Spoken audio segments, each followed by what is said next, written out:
Bom, boa tarde, boa noite já, né, a todos os companheiros da Causa Operária TV. Estamos começando aqui mais um programa Não Compre Jornais, Minta Você Mesmo. Queria convidar todo mundo a curtir aqui o nosso vídeo, a também comentar no nosso chat para a gente interagir um pouco, né, a compartilharem também o nosso programa nas redes sociais, no Facebook, no Instagram, no Twitter, no Telegram, no WhatsApp, por e-mail, nos grupos, páginas, mensagens privadas também, em outras redes sociais que vocês tiverem acesso. Convido a todos também a se inscreverem no canal da Causa Operária TV, já são mais de 93 mil inscritos, e a se tornarem membros do nosso canal. O programa de membros ele tem o pacote básico de R$ 7,99 por mês, já é uma ajuda muito importante para a Causa Operária TV, embora não seja uma quantia alta, mas contribui muito se cada pessoa, né, que é inscrita no nosso canal se tornar membro. Isso daí vai ajudar muito a Causa Operária TV a crescer, né, a inclusive competir com alguns meios de comunicação burgueses, com os grandes meios de comunicação da esquerda também. A Causa Operária TV, inclusive, já está, né, entre os principais canais aí da esquerda nacional. Vai ajudar a gente a fazer mais programas, a ter uma grade melhor, uma grade mais completa, né, a ter melhor qualidade técnica nos nossos equipamentos, né, a gente vai poder comprar câmeras para fazer reportagens de rua, né, a gente vai poder contratar pessoal aí para ajudar a gente na Causa Operária TV, para profissionalizar o nosso canal. A gente vai poder fazer documentários também, que já é um projeto aí que muitos companheiros gostariam que a Causa Operária TV fizesse, né? Isso daí será possível aí com uma contribuição financeira regular para a Causa Operária TV, como é o caso do programa de membros, né? Então tem o botãozinho aqui embaixo do nosso vídeo, seja membro. É um botãozinho azul, se você clicar você se torna membro do nosso canal. O pacote básico é de R$ 7,99 por mês, a gente tem outros pacotes também, você pode ver aí, conferir para contribuir financeiramente com a Causa Operária TV. Bom, vamos começar aqui o nosso programa. Eu estou com a companheira Natália Araújo, novamente aqui, ela também é jornalista, né, e a gente vai tratar aí bastante, como sempre, né, da questão dos meios de comunicação, manipulação da imprensa, manipulação aí de jornalistas, como é o caso da Joyce Hasselman. Boa noite, Natália, tudo bom com você? Para mim tá mudo. Agora melhorou, agora deu para ouvir. Fala de novo para a gente testar o som. Boa noite. Boa noite. Agora boa noite a todos os companheiros que estão nos assistindo nesse momento. E vamos aí comentar os assuntos da imprensa, os assuntos nem tão verídicos, né, que nós tivemos veiculados aí nessa última semana. Beleza. Já temos aqui o Thiago Teré com a gente, comentando, assim como o Luiz Gonzaga Antunes Gonzaga. Valeu, companheiros. Compartilhem o programa nas suas redes sociais. Vamos falar já de um primeiro assunto, né? Que é o assunto que envolve a Joyce Hasselman. Ela hoje apareceu com fotos aí, vídeos, né? Com marcas no rosto. E segundo ela acordou assim, né?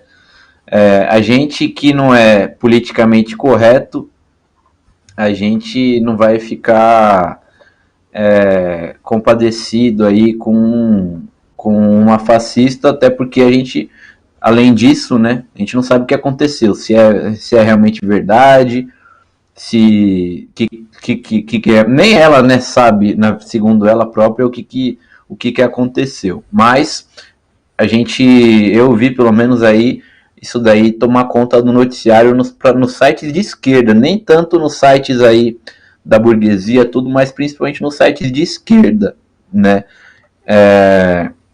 Que talvez, né, porque a esquerda, uma parcela dela, está querendo se aliar com a própria Joyce Hasselman, com o MBL, com Alexandre Frota, e aí virou assunto nos blogs, nos sites da esquerda, mais do que qualquer outra coisa, né? Inclusive, uma coisa interessante, a gente tem o print aí do que falou o Renato Rovai, né? Jornalista que está se transformando cada vez mais aí num jornalista do PSDB, né? E por causa de todos os seus ataques contra o PCO e saindo em defesa do PSDB, ele aparentemente, né, descobriu agora que não se pode fazer acusações sem ter provas, né? Ele disse que ele escreveu o seguinte, né? É preciso ter muita calma e prudência numa hora dessas, mas sim, o marido de Joyce é o principal suspeito até que as câmeras e a investigação mostrem o contrário. Suspeito não é culpado. Mesmo assim, né? Não existe assim até que as câmeras e as investigações mostrem o contrário. As câmeras e as investigações têm que mostrar o que aconteceu, porque ninguém nem sabe se realmente é o principal suspeito. Ele coloca ali, suspeito não é culpado, mas já dessa forma, né, se colocando dessa forma, já cai inevitavelmente a culpa no cidadão. Agora, o curioso é que o Renato Rovai, ele todo delicado, né, com relação a esse caso aí, mas quando foi o caso no dia 3 de julho, quando militantes da esquerda, entre eles militantes do PCO, tinha militantes do PT também, ativistas sociais, etc., expulsaram os infiltrados, né, os bate-paus pagos pelo PSDB na Avenida Paulista, ele, sem prova alguma, sem demonstrar nada, sem exibir vídeo, sem mostrar foto, sem fazer nada, só trouxe ali uma mulher ali que é, inclusive, né, elogiada pelo próprio PSDB, para falar que militantes do PCO roubaram, e ele acusou mesmo, chamou os militantes do PCO de vândalos, se não me engano, de bandidos, né, de vagabundos, e acusou os militantes do PCO de terem roubado celulares. Aí não teve nada de vamos esperar que as câmeras e as investigações mostrem o que aconteceu, porque eles não são culpados, não podemos culpá-los, né, sem nada. Muito pelo contrário, esse jornalista vândalo, né, se a gente pode chamar o jornalismo dele de vândalo, isso sim, já veio cheio de calúnias contra o PCO. Agora ele tenta fingir que é uma pessoa honesta. Mas, ainda a respeito da Joyce Hasselman, uma coisa que interessa muito aqui no nosso programa é o seguinte: muita gente pode não lembrar, mas essa que hoje é deputada, né, fascista, bolsonarista, que finge que se arrependeu, ela atuou como jornalista, né? O pessoal, agora que todo mundo quer aliança com a Joyce Hasselman, todo mundo joga para debaixo do tapete a trajetória dela como o Reinaldo Azevedo de saias, né? Porque ela sempre trabalhando na Veja, na Jovem Pan, se eu não me engano na Gazeta do Povo também, atacou brutalmente o PT, o MST, a CUT, a esquerda do modo geral, da mesma forma que sempre fizeram Reinaldo Azevedo, Augusto Nunes, Olavo de Carvalho e tudo mais, né? Tanto é que a Joyce Hasselman, ela, em 2014, ela foi denunciada pelo Conselho de Ética do Sindicato dos Jornalistas do Paraná por plágio. 23 jornalistas acusaram ela, foi ali a julgamento dentro do Conselho de Ética do Sindicato dos Jornalistas, né, por ter por ter publicado 65 reportagens no blog dela, na época na Veja,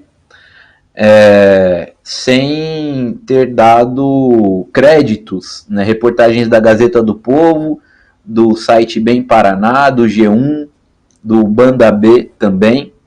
Ela publicou no blog dela reportagens de outros sites como se fossem dela, né? Plágio, isso daí é plágio, isso daí é cópia, né? O pessoal, os golpistas do Paraná, eles parecem que têm uma sanha por isso, né? Por esse negócio de copia e cola. Na Lava Jato teve muito disso daí também. E então além de ela ter utilizado, né, a coluna dela, os blogs dela, tudo mais, para atacar a esquerda de uma maneira covarde, mentirosa, tudo mais, ela fazia plágio de uma maneira insistente, né? Plagiou 65 reportagens aí no blog dela e ela foi inclusive no Sindicato de Jornalistas do Paraná, decidiu que ela não poderia nem se filiar ao sindicato, porque isso daí viola, né, o código de ética do jornalismo.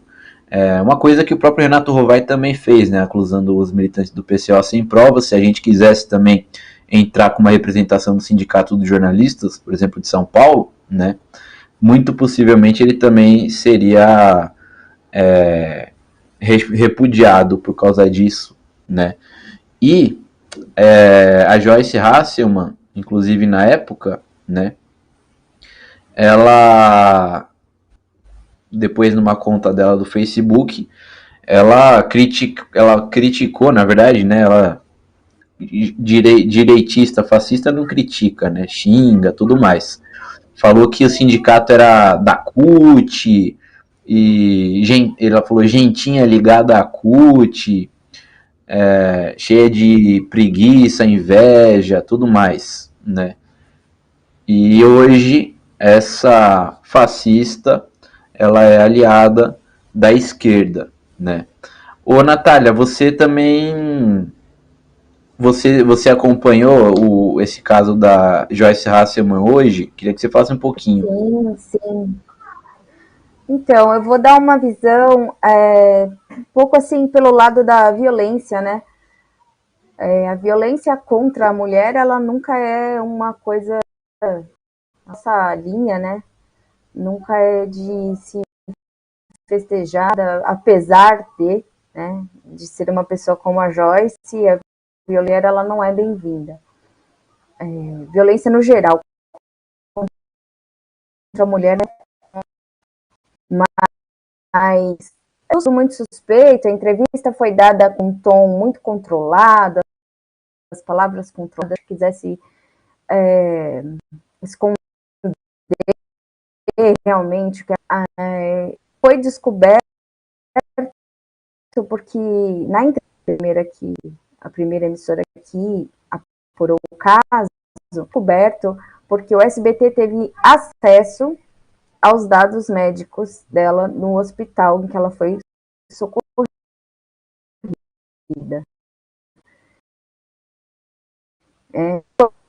Ela cedeu a, mas ela só o faria depois que tivesse sido socorrida, né? Meu som, acho que tá um pouco picotado, é isso? O pessoal tá conseguindo me ouvir?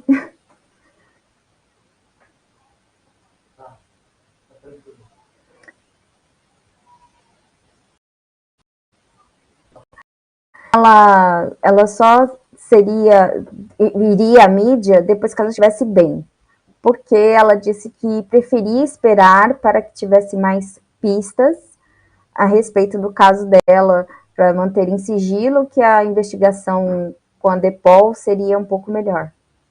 Então, se você for contar com isso, a gente tem que aceitar a versão dela, né? De que realmente ela não lembra. Eu desconheço aí qualquer droga, né? Não sou uma conhecedora de soníferos, nem nenhuma droga, mas eu desconheço realmente uma droga tão profunda, onde a pessoa lesões assim na coluna, lesões importantes, 2 dentes quebrados, né? E não se lembra, não se recorda. Eu espero que ela se encontre bem, de saúde, e a nossa batalha mesmo é na política, né? Não na violência. E é isso. Eu achei muito estranho, e as mulheres do que eu convivo, até mesmo da luta e da militância, também acharam que é bem complicada a situação ali. Mas que ela pode reverter isso também, Vasco, não sei, né, numa jogada política, num benefício, a gente já viu ela fazendo isso tanto, fica até de pensar, né? Essa é a Joyce.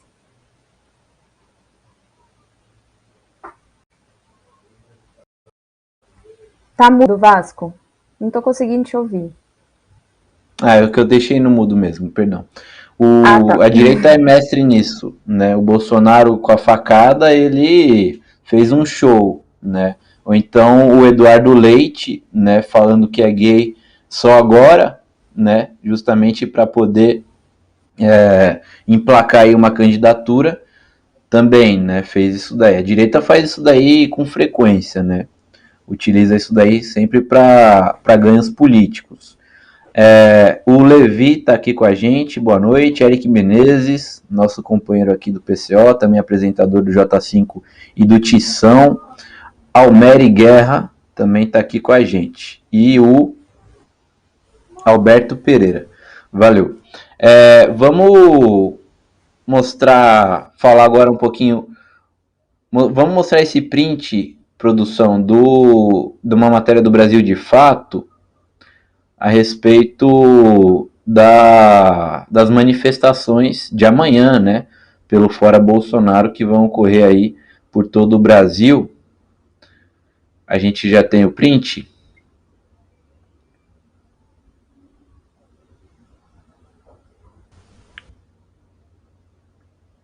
Vamos ver se a gente já tem o print, porque é o seguinte, a Rede Brasil Atual, né, ela publicou uma reportagem a respeito da participação da direita nos atos, tudo, né? E dentro dessa reportagem, houve-se, né, alguns setores aí da esquerda que são favoráveis, né, à participação do PSDB e tudo mais. No entanto, o Brasil de Fato reproduziu, né, essa matéria, essa reportagem da Rede Brasil Atual, e modificou o título, né? O título do Brasil 1247 ficou Frente Brasil Popular vê como positiva incorporação da direita democrática no 24J, 2 pontos, entre aspas, será maior, né?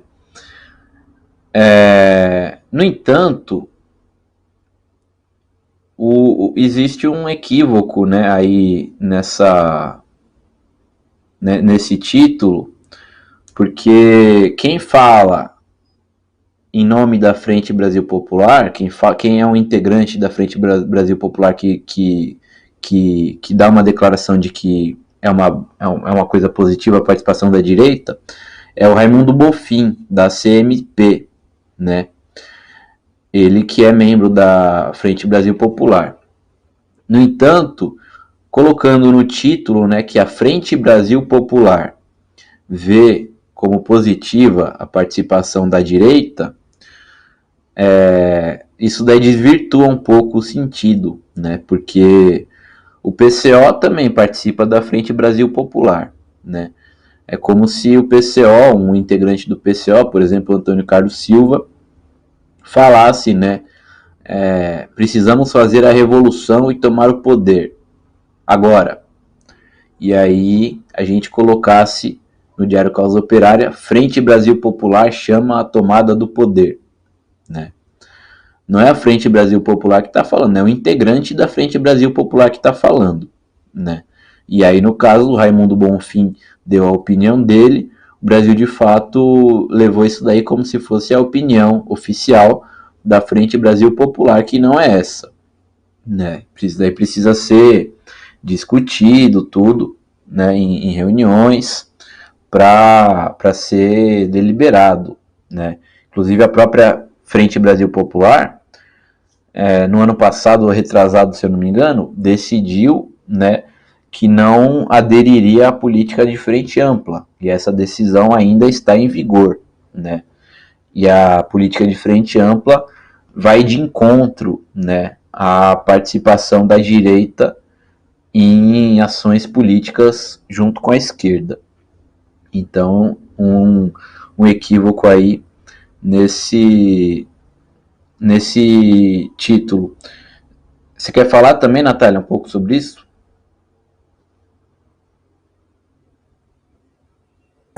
Sim, Vasco, sim.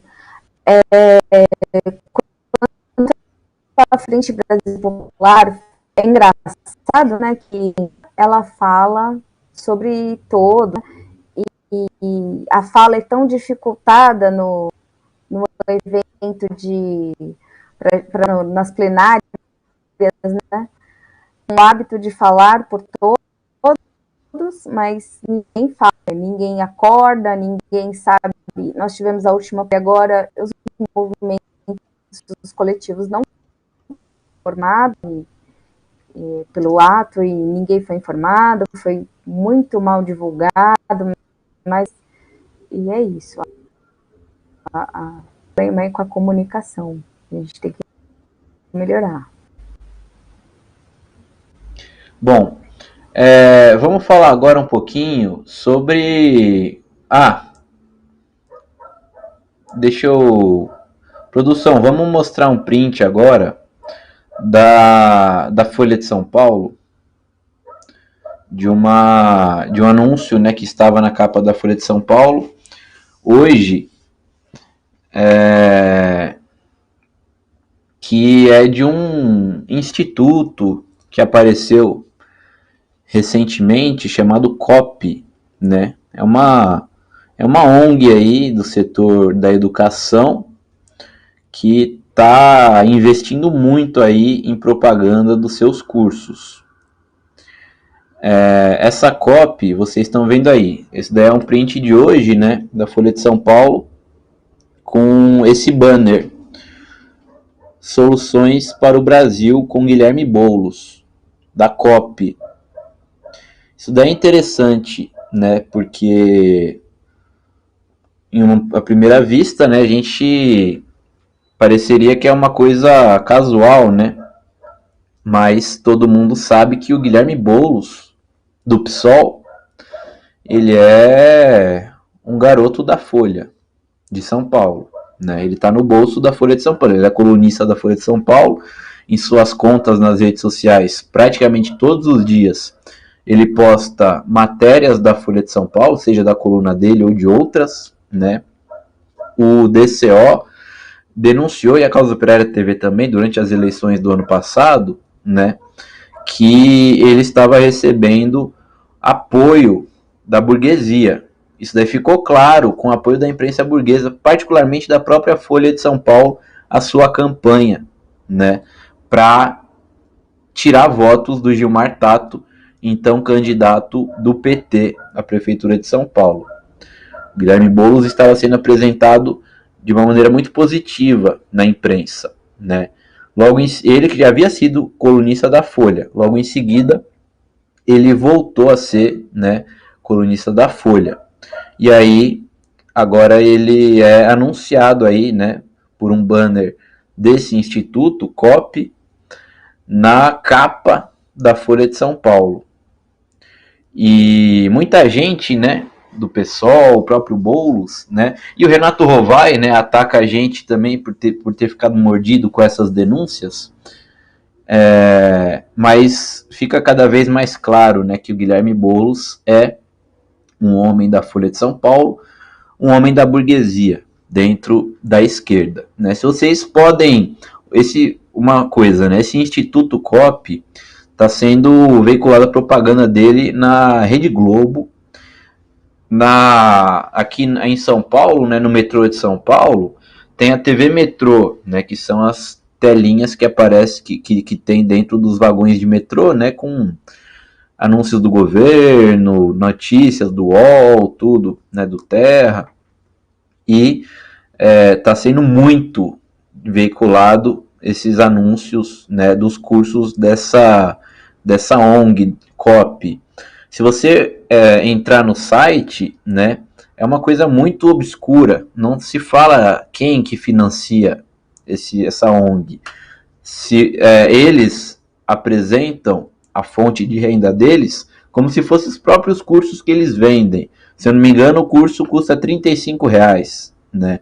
Como que pode uma ONG conseguir pagar publicidade na Folha de São Paulo, na Globo, no metrô de São Paulo, né? Ter entre os seus professores pessoas aí da direita, vocês podem ver ali o quadro de professores desses cursos do COP, tem o Reinaldo Azevedo, tem, se eu não me engano, o Fernando Gabeira, tem um monte de gente aí da direita e alguns, né, da esquerda pequeno-burguesa que tem ligações muito fortes com a burguesia, como é o caso do Guilherme Boulos, né. Fica óbvio que isso daí é uma ONG financiada pelos grandes capitalistas, né, e a Folha de São Paulo está no meio, a Globo está no meio, e o Guilherme Boulos, né, comprova mais uma vez aí que é um homem da Folha de São Paulo e um homem da burguesia fazendo propaganda bem clara, né, para ele. O Jazão Garanesh comenta aqui, deve ter dedo do Lehman. Isso daí é uma coisa muito possível mesmo, né? O Osmar José Rigotti também está aqui com a gente comentando. Bom, vamos falar agora da cobertura da imprensa brasileira com relação à política internacional, né? A gente já falou na semana passada aqui sobre a cobertura internacional da imprensa, da imprensa de modo geral, né, do mundo todo aí com relação a Cuba, e continua essa campanha, né? Principalmente por parte dos jornais brasileiros. A gente pode, se a produção quiser, a gente já pode ir exibindo aí alguns prints que a gente pode encontrar hoje mesmo, né, de coisas que a gente encontra essa semana ou mesmo hoje na imprensa nacional. Essa daí é uma matéria da Folha de São Paulo, do articulista Hélio Schwartzman.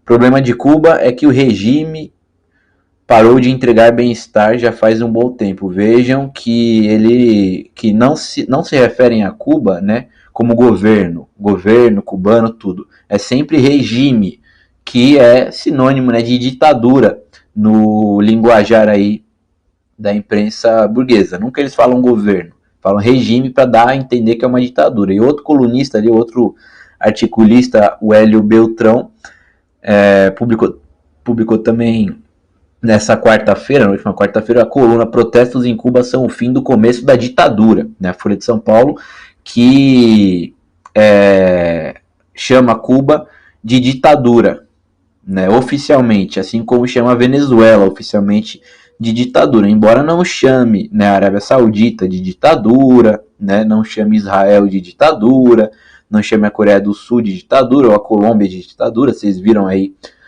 um print também a respeito da Colômbia.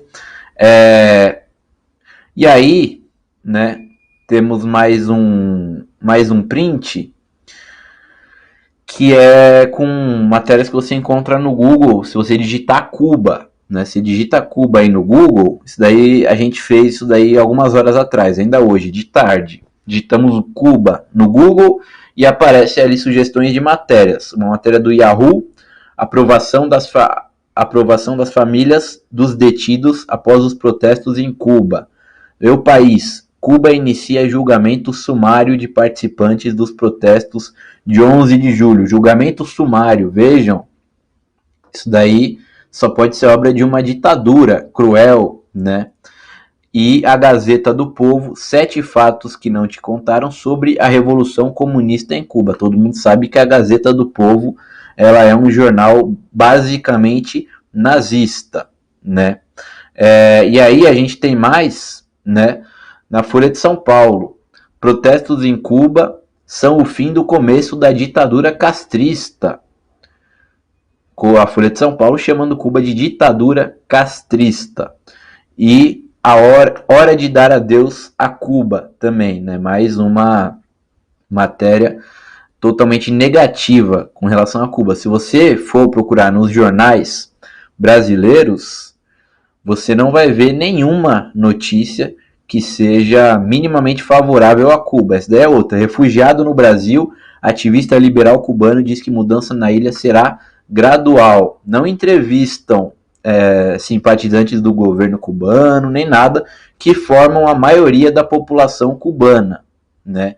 Enquanto no dia 11 de julho saíram 1.000 pessoas às ruas de Cuba contra o governo, pouco tempo depois, né, poucos dias depois, no sábado seguinte, se não me engano 17 de julho, havia 100.000 pessoas em Havana apenas em apoio ao governo. 100.000 contra 1.000, né? Só que na imprensa brasileira só se fala dos protestos contra o governo de Cuba, que são muito menores do que os protestos a favor do governo de Cuba. Só fala da minoria que é contra a Revolução Cubana e não dão voz à esmagadora maioria do povo que é totalmente favorável à Revolução Cubana, mesmo que tenha, né, alguma crítica ao governo cubano, alguma crítica pontual, como é uma coisa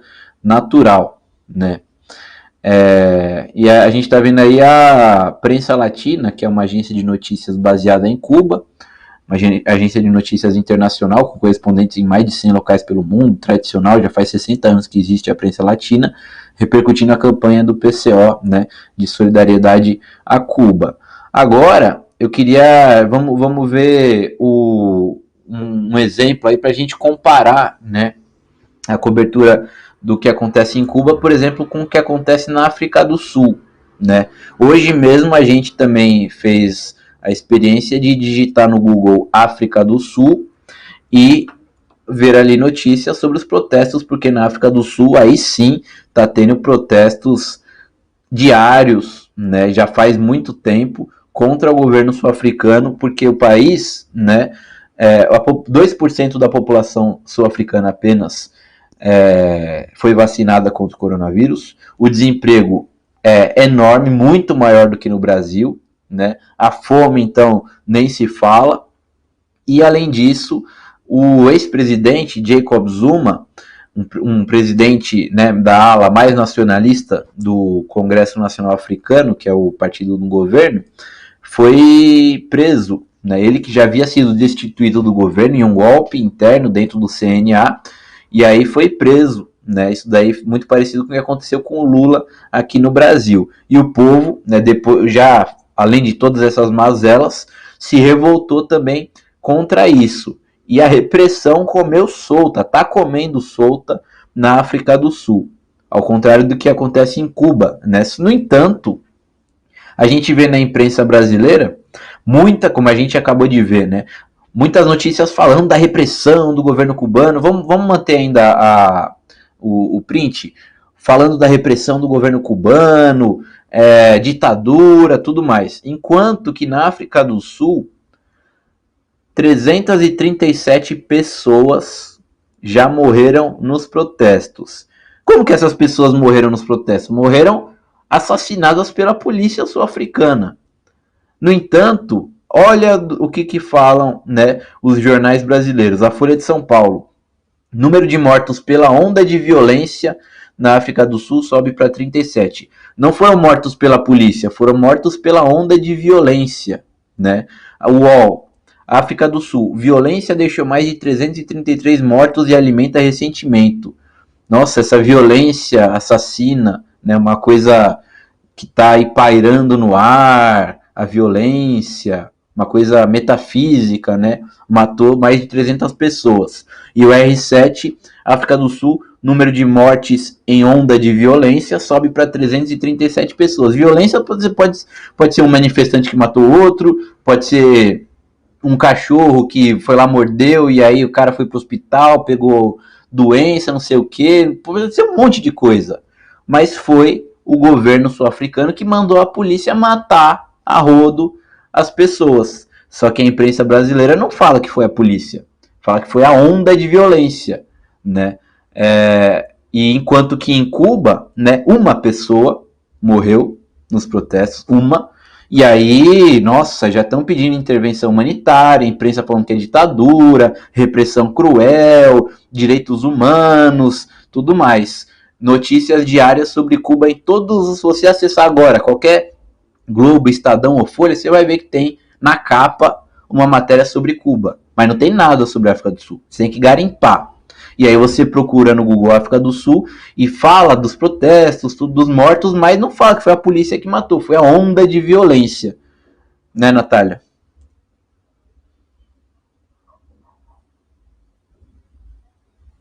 Exatamente, Vasco.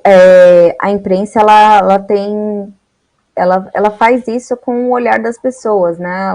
Ela traz essa suavidade quando ela quer esconder ali quem é que está com a razão, ou quem quer ser a pessoa, quem quer se mostrar violento ou não. Então, isso é bem comum nesses veículos. Infelizmente, no Brasil, são poucas famílias, né, que comandam toda a comunicação do nosso país. Dá para contar nas duas mãos quem dirige a comunicação do nosso país. Então, essa suavidade, são 6 famílias, ela vai se eu não me engano. conta. São 6 famílias, exatamente. Eu tinha esse número, mas eu fiquei com receio de dizer. São eu 6 tenho famílias. também, eu tenho esse número aqui do lado, eu só estou indo de cabeça. Mas eu acho que são se eu não me engano, são 6 famílias controlando de 70 a 80% dos veículos de comunicação no país. Exatamente. Eles decidem o foco, né, a agenda do país, como tratar numa reunião no WhatsApp, né? Um liga para o outro, como é que vai ser isso aqui? E esse assunto é decidido a nível nacional. E, infelizmente, é o que a gente tem, mas a imprensa agora partidária, ou a imprensa... Por isso que nós brigamos tanto por uma imprensa independente, né?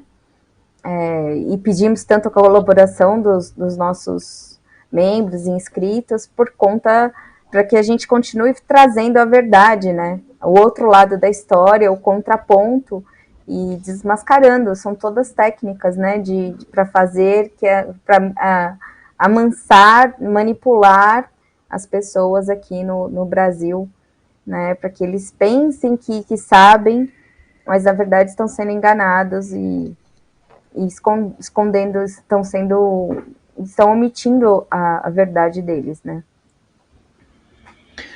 O Elton Martins, ele fala, né, em Cuba é a polícia, na África do Sul é a violência, cinismo dessa imprensa.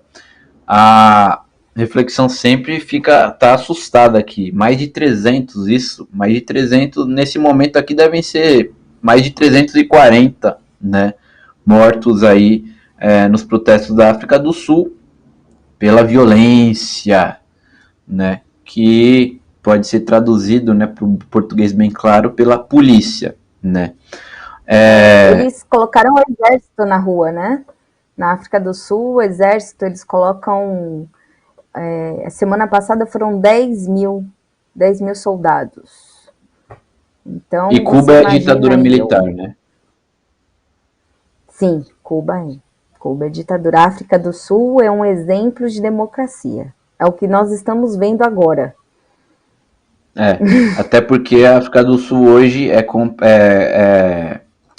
governada pelo Cyril Ramaphosa, né, que é um político direitista, pró-imperialista, neoliberal da ala direita aí do Congresso Nacional Africano, que é o Partido Nacionalista Sul-Africano, né, o partido do Nelson Mandela, tudo. E enquanto que como eu falei, né, o Jacob Zuma, que foi preso, e por isso também, esse é um dos motivos das manifestações, ele é da ala esquerda, né, inclusive ele foi um dos propulsores aí da entrada da África do Sul nos BRICS, né, porque antes era BRIC, aí a África do Sul entrou, se tornou BRICS, e tudo mais, né? E aí ele teve um destino muito parecido, né, com o do ex-presidente Lula. E o governo sul-africano, inclusive, para a gente já se encaminhar para o final do nosso programa, está envolvido, né, no que muita gente deve ter acompanhado aí essa semana, no escândalo que foi revelado, né, o projeto Pegasus, que revelou, né, tem esse nome justamente por ter revelado o escândalo aí, sistema de espionagem de jornalistas chamado Pegasus, né, montado pela empresa israelense NSO. Lembra inclusive NSA, né, que é a Agência de Segurança Nacional dos Estados Unidos, que também tem tudo a ver com a espionagem em massa, né? O próprio Wikileaks revelou, né, isso daí.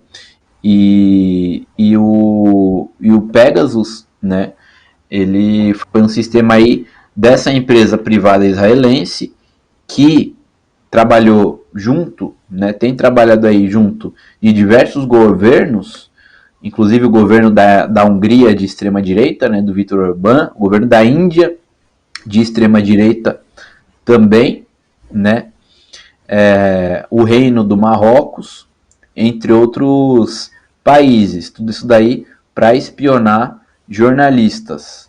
E uma coisa interessante, que na verdade é o mais interessante, é que diversos membros do governo do Joe Biden ou que eram membros do governo do Barack Obama têm relações intensas com essa empresa NSO, que é a responsável por esse escândalo aí de espionagem, como é o caso do Dan Shapiro, que foi embaixador do Obama em Israel e participou da campanha do Joe Biden eleitoral, e que agora inclusive está sendo considerado aí para ser enviado especial do Biden para o Oriente Médio. Uma consultoria chamada Beacon Global Strategies, que foi fundada, né, pelo ex-funcionário da CIA e conselheiro de longa data aí da Hillary Clinton, que é o Andrew Shapiro, também está envolvida. Foi contratada pela NSO, assim como o Jeremy Bash, que é um ex-membro aí do Pentágono, né? Um outro funcionário do Joe Biden, que é conselheiro geral do escritório de administração do governo norte-americano, o Dan Jacobson, ele prestou serviços jurídicos à empresa matriz da NSO, né? E aí uma série aí de membros atuais do governo do Joe Biden, ou então pessoas que trabalharam no governo do Obama, para Hillary Clinton, para os Clinton, né, tá associada a essa empresa de espionagem, e aí a gente vê as mãos, né, do imperialismo nesse escândalo de espionagem, do governo dos Estados Unidos nesse escândalo de espionagem de jornalistas, né? É uma associação de governos, principalmente o governo dos Estados Unidos, com capital privado, né? Uma empresa privada aí de espionagem para espionar os cidadãos aí pelo mundo, uma coisa que obviamente, né, é ilegal. Você quer comentar sobre isso, Natália, para a gente já fechar? Então, o que nós temos aqui no país, né, sobre esse projeto Pegasus, que o Carlos Bolsonaro, ele buscou comprar a espionagem de alguns jornalistas. Então, você vê a dimensão que isso já está chegando, né? A dimensão que esse governo tem contatos, né, com essa tecnologia boas, que já foi comprovado isso. e isso já estaria sendo visto aqui para os jornalistas, o que nos traz muita preocupação, né? Porque a liberdade de imprensa, a liberdade de o que é assegurado, né, para a segurança dos jornalistas pode ser gravemente ameaçada aí nesse intento, se isso realmente acontecer.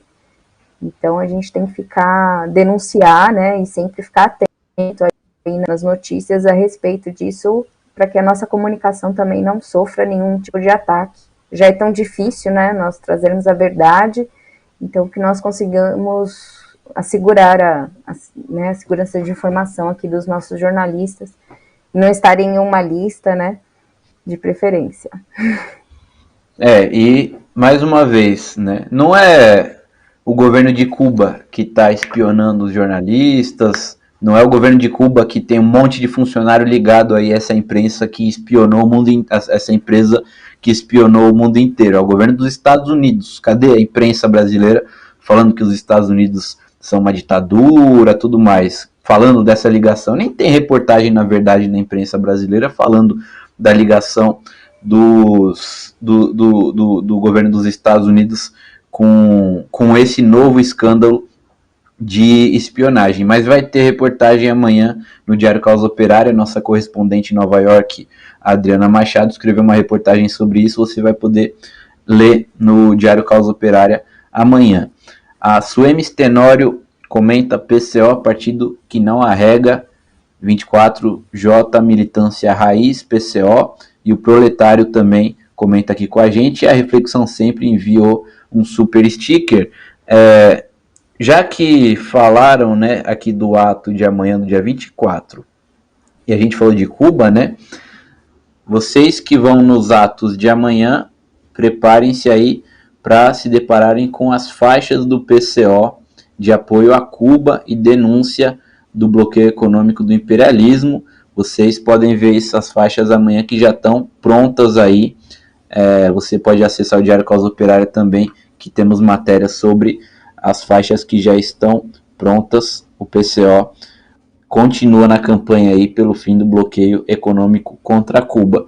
E a gente vai encerrando o Não Compre Jornais, Minta Você Mesmo dessa sexta-feira. Queria agradecer a participação da Natália Araújo. Muito obrigado, Natália. Boa noite para você e boa noite para todos os nossos espectadores. Valeu, tchau. Boa noite para todos. Até amanhã. Tchau.